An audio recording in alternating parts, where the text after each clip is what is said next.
ओम नमः शिवाय, जय श्री महाकाल। तो विशेषकर आज का जो उपाय अगर आप करते हो तो गुरुजन का है कि आपकी जो भी मनोकामना है वो पूर्ण होगी, जीवन से सारे दुर्भाग्य समस्या समाप्त होगी।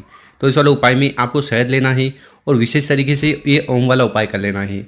इस उपाय करने के बाद लक्ष्मी की प्राप्ति होगी, धन वैभव में बढ़ोतरी होगी, ठीक है, और जो भी मंगल कामना है, इच्छा है, वो पूर्ण होगी। तो भगवान भोलेनाथ को प्रसन्न करने के लिए बहुत ही अचूक और विशेष उपाय है, कैसे करना है वो बताएंगे। उसके पहले इस वीडियो को लाइक कर दें, चैनल पर नए हो सब्सक्राइब कर दें और इस वीडियो को 5 लोगों के साथ जरूर शेयर करें। तो इस वाले उपाय में जो सबसे पहले सामग्री आपको चाहिए वो है चावल के दाने। कितने चावल के दाने की जरूरत है? तो आप या चाहो तो 7 दाने ले लो या 11 दाने ले लो, और प्रत्येक दाना कहीं से खंडित टूटा फूटा ना हो, ये सुनिश्चित कर लें। इसके बाद जो अगली सामग्री है वो है बेलपत्र। कितने बेलपत्र लेने हैं? देखिए, गुरुजन का है कि आपको इस वाले उपाय के लिए मात्र एक बेलपत्र लेना है, और ध्यान रखिएगा कि ये बेलपत्र कहीं से टूटा फूटा ना हो। इसके बाद जो अगली सामग्री है वह है शहद। ठीक है, शहद कितना लेना है? तो मात्र 1 चम्मच जो छोटी वाली आती है ना, उतना शहद लेते हो तब भी काफ़ी है। और आखिरी में हर बार की तरह आपको इस प्रकार से तांबे का लोटा ले लेना है, और उस तांबे के लोटे में आपको अपने घर से, अपने किचन से शुद्ध जल भर लेना है। और इस प्रकार से बताई गई सामग्री को लेकर चले जाना है शिव मंदिर। आप चाहो तो ये उपाय सुबह कर सकते हो, ठीक है, और समय मिले तो शाम को कर सकते हो। तो समय की कोई भी पाबंदी नहीं है। और शिव मंदिर में जाकर जो भी पूजन पाठ आपको शिवलिंग की पहले करनी है वो कर लीजिएगा। फिर आपको विशेष तरीके से उपाय करना है। देखिए, शिवलिंग के ऊपर बेलपत्र का उपाय करते हो ना, तो इससे आपकी कामना पूर्ण होती है, साथ ही साथ जो समस्या है, बीमारी है, वो समाप्त होगी। शहद का उपाय करने से घर में सुख शांति समृद्धि आएगी, ऐश्वर्य की प्राप्ति होगी। और चावल का उपाय करने से आपकी जो भी आर्थिक समस्या चल रही है, धन से जुड़ी समस्या चल रही है, वो समाप्त होगी। तो इस वाले उपाय में आपको करना क्या है? सबसे पहले आपके पास जो तांबे का लोटा है ना, उस तांबे के लोटे को उठाना है और धीरे धीरे कर पूरा जल शिवलिंग के ऊपर समर्पित कर देना है, चढ़ा देना है।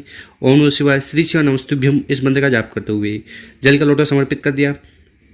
उसके बाद आपके पास जो शहद है ना, उस शहद को आपको अपनी अनामिका उंगली में उठाना है। यहाँ स्क्रीन पर देख सकते हो, यही हाथ की अनामिका उंगली है। तो इस अनामिका उंगली में आपको शहद ले लेना है और आपको शिवलिंग के ऊपर ओम बनाना है। क्या करना है? अनामिका उंगली में शहद ले लेना और शिवलिंग के ऊपर इस प्रकार से ओम बना देना है। ओम बना दिया। इसके बाद आपके पास जो एक बेलपत्र है ना, उस बेलपत्र को उठाना है। आपकी जो भी कामना है, इच्छा है, उसका स्मरण करते हुए उस बेलपत्र को वहाँ पर समर्पित कर देना है। समर्पित कर दिया। आखिरी में आपके पास जितने भी चावल के दाने हैं उसको उठाना है, और आपकी जो आर्थिक स्थिति है वो सुधर जाए, उसके लिए प्रार्थना करते हुए बेलपत्र को भी समर्पित कर देना है।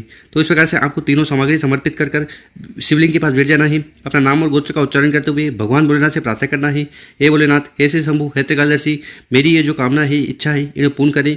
साथ ही साथ जो आर्थिक समस्या या जो लक्ष्मी से जुड़ी समस्या आ रही है, इन्हें समाप्त करें। तो इस प्रकार से कामना करते हुए आपको ये उपाय करना है। गुरुजी का इस उपाय करने के बाद आपको सब कुछ प्राप्त होने लगेगा जो आप प्रार्थना करोगे। तो अब जानते हैं गुरुजी द्वारा बताया गया अगला उपाय। विशेषकर ये उपाय क्यों करना है? देखिए, अगर आपके घर में धन संपदा की कमी आ रही है, माता लक्ष्मी का वास नहीं है, एक रुपया कमाने के लिए आप बहुत ज़्यादा प्रयत्न कर रहे हो, फिर भी धन प्राप्ति नहीं हो पा रही है, ठीक है, तो फिर आपको विशेषकर ये रामेश्वर महादेव जी वाला उपाय जरूर करना है, ठीक है। तो चलो, उपाय में सबसे पहले जो सामग्री आपको लेनी है वह है शक्कर। कितनी शक्कर?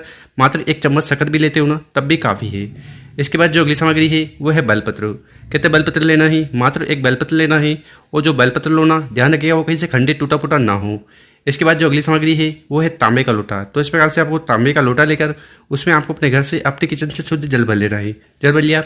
इस जल के लोटे में आपको डालना है शक्कर। तो जो आगे हमने आपको शक्कर बताई ना, वो जल को, उस शक्कर को उठाना है और जल के लोटे में डाल देना है, और इस प्रकार से आपको शक्कर वाला जल तैयार कर लेना, और मात्र दोनों सामग्री को लेकर चले जाना है शिव मंदिर, ठीक है।